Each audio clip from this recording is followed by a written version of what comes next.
This month's episode of County Conversations is brought to you by KCL Media, Sunset Slush, Dixie Janitorial, Todd's Computers, JT Yates Electric, Remax, Computer Zone, Hodges Lawn and Landscape, Farm Bureau Insurance, and Rockingham Paint and Glass. Welcome to this month's County Conversations. We're here tonight with Sheriff James Clemmons of the Richmond County Sheriff's Department.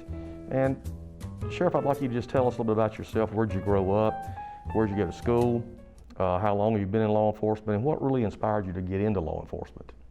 Well, I grew up in Philadelphia, Pennsylvania. I was born in Southport, North Carolina, some few years back, and upon my birth, my parents immediately moved to Philadelphia, Pennsylvania, and I spent the rest of my young life and early adult life in Philadelphia. And in 1979, I came back to Southport, North Carolina, and we finished our last year of high school.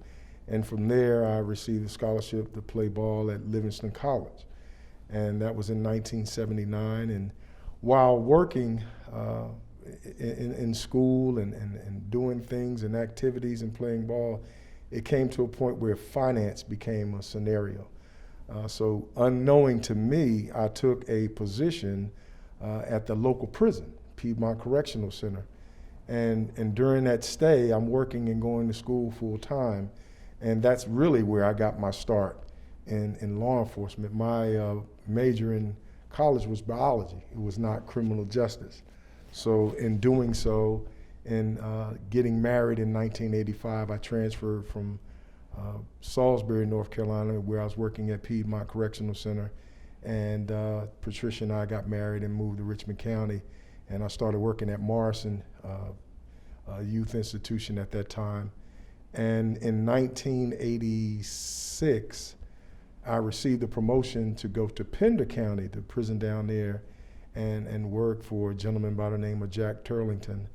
And then with my travels back and forth from Wilmington to Richmond County every day, it became taxing.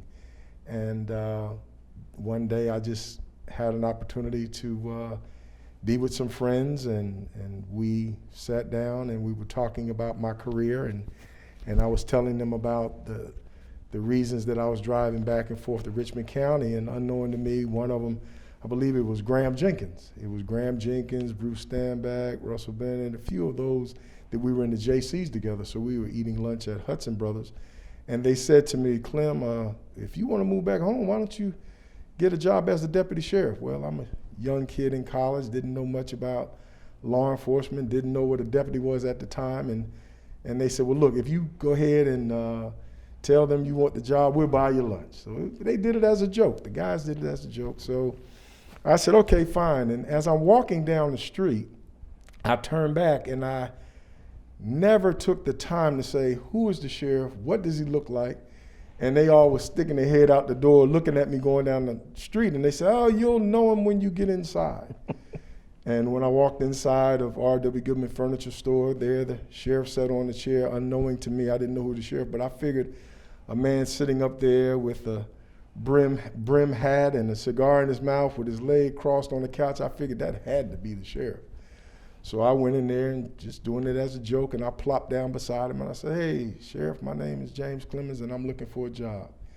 He rolled that cigarette and that cigar, and he looked me up and down. And he said, anybody bold enough to come in here and plop down on my couch and ask for a job, that's the man I want working for me. He said, you go over there and see Dale Furr. And the rest was what it was. He gave me my opportunity to get into law enforcement. And that was in 1989. Matter of fact, October of 1989. And I've been with the sheriff's office ever since. So I served my 9 years with the North Carolina Department of Corrections at that time, and then transferring over. So right now I'm sitting pretty much on 40 years. I've had my 31 years with the county.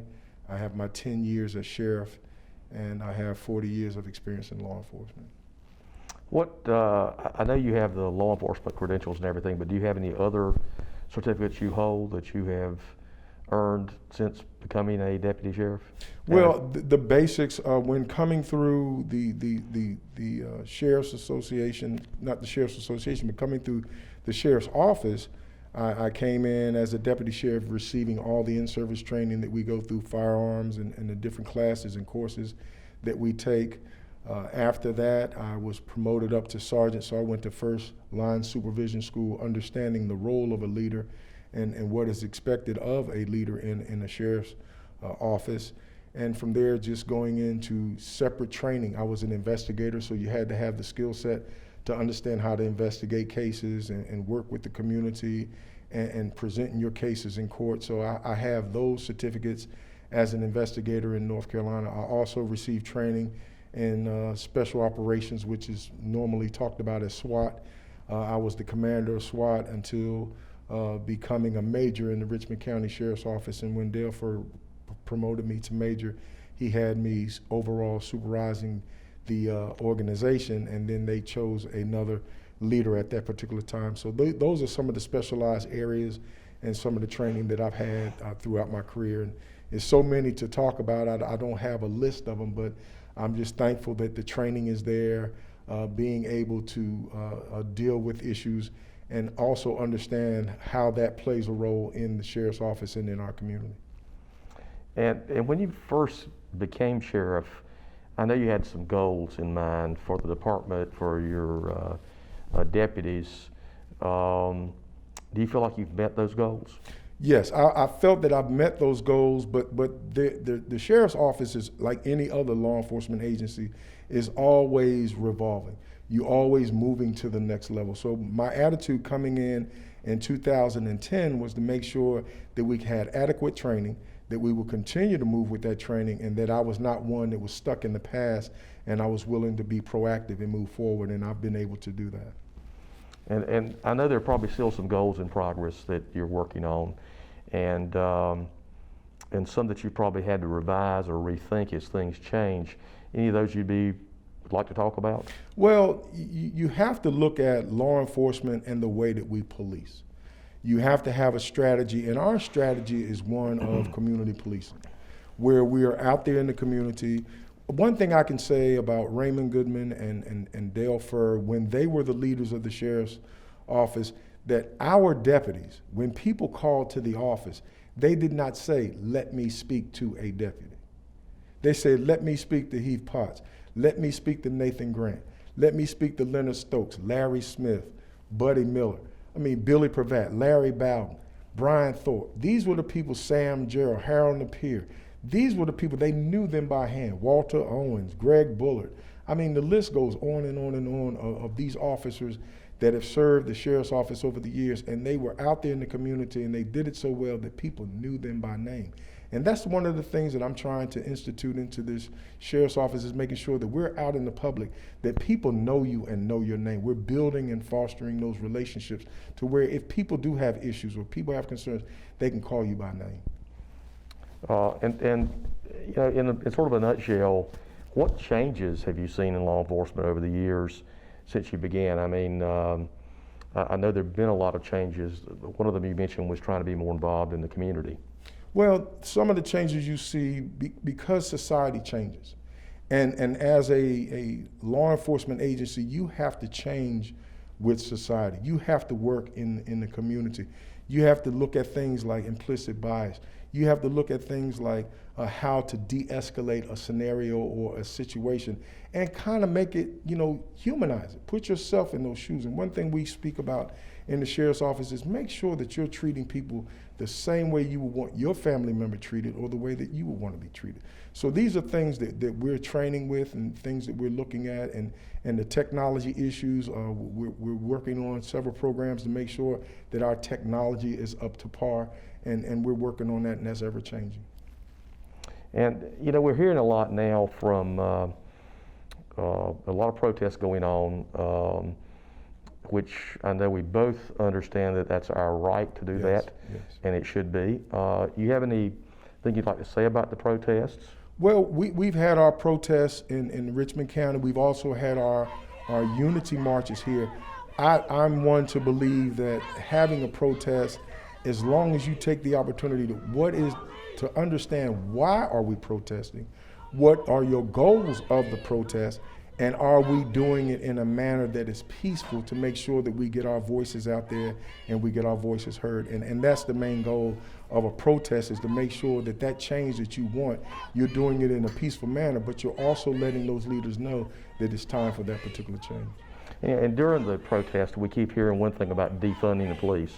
And there's a lot of misunderstanding, I believe, even on my part, exactly what is being referred to. Do you have anything you'd like to say about that? Well, I think that people ought to look at the reality of what's happening, not use those punchlines and those words like defunding. We all know what defunding means. Defunding means to take away.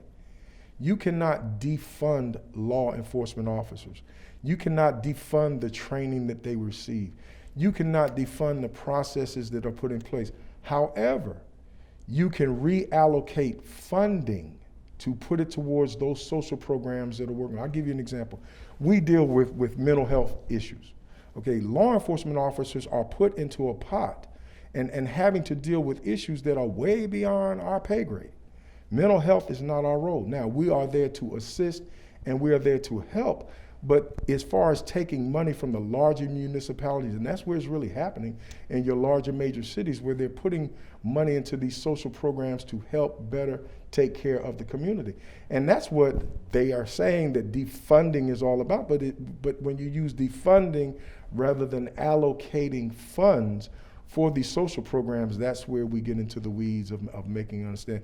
This nation cannot survive without law enforcement. Let's make that perfectly clear. We cannot turn the reins over to just general public and say, okay, just police us. That's not what's happening, and that's not why we're where we are. And that's why we need the training to make sure that we're doing the things that we need to do. But understand this, Ken. We can give officers all the training in the world. We can train their brains all day long.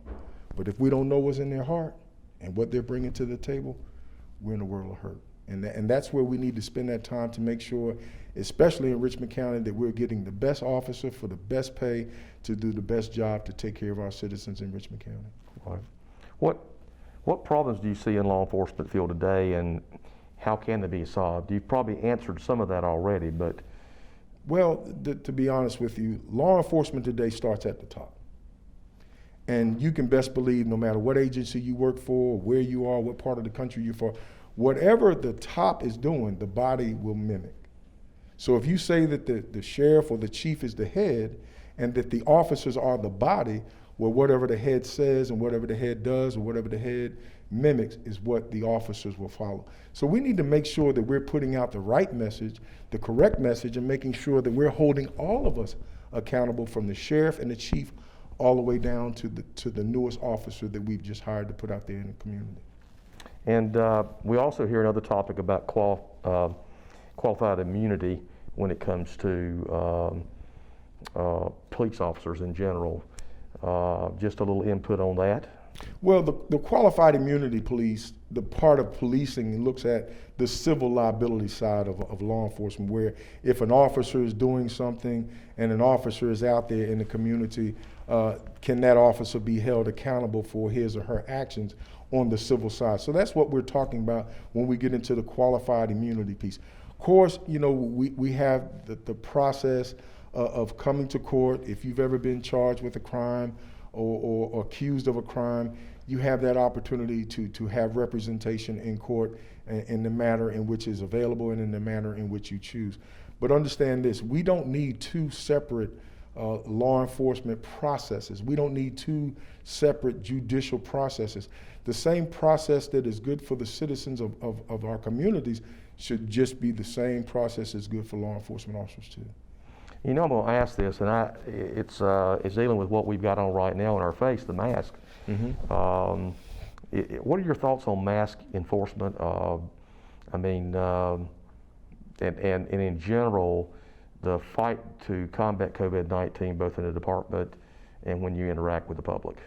I think that where we are as an agency, I require our officers to wear the mask. It protects them, it protects the public, and it shows that we're lawful in doing the things that we're saying that we're supposed to do. See, we cannot pick and choose what we want to do as far as what the law is. If you say that jaywalking is against the law, I can't readily go outside and say, well, you know what, I'm not going to enforce jaywalking because I just don't believe it's a good law. I don't have that opportunity. I don't have that position to be able, as a sheriff, to say what I am going to do as far as upholding the law and which ones I don't think are good laws. That's not what happens. We have people that we vote for to put into Raleigh to help make our laws, and the sheriffs and police officers, the highway patrolmen, probation, parole, all of us have to follow guidelines, rules, and regulations. So as far as wearing the mask, I think it's something that if it's put out there, I don't think that we as adults should have to be told to wear a mask. I think we should be smart enough to say, you know what, guys, I don't want to catch this thing.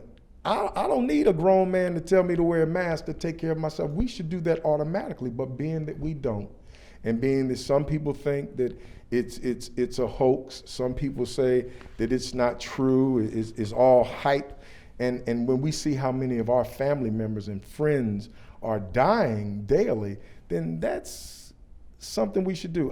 When I talk to the young folks and when I talk to them about drugs, and they look at me cockeyed like, why are you talking to us about drugs? I said, I just want to make sure that I reach you. But here's what I want you to do today. I said, I want you to join hands with me, and we're going to climb to the roof of the courthouse. We're going to look down, sing Kumbaya, and we all at the sound of 3, we're going to jump. They look at me and say, Sheriff, you're crazy.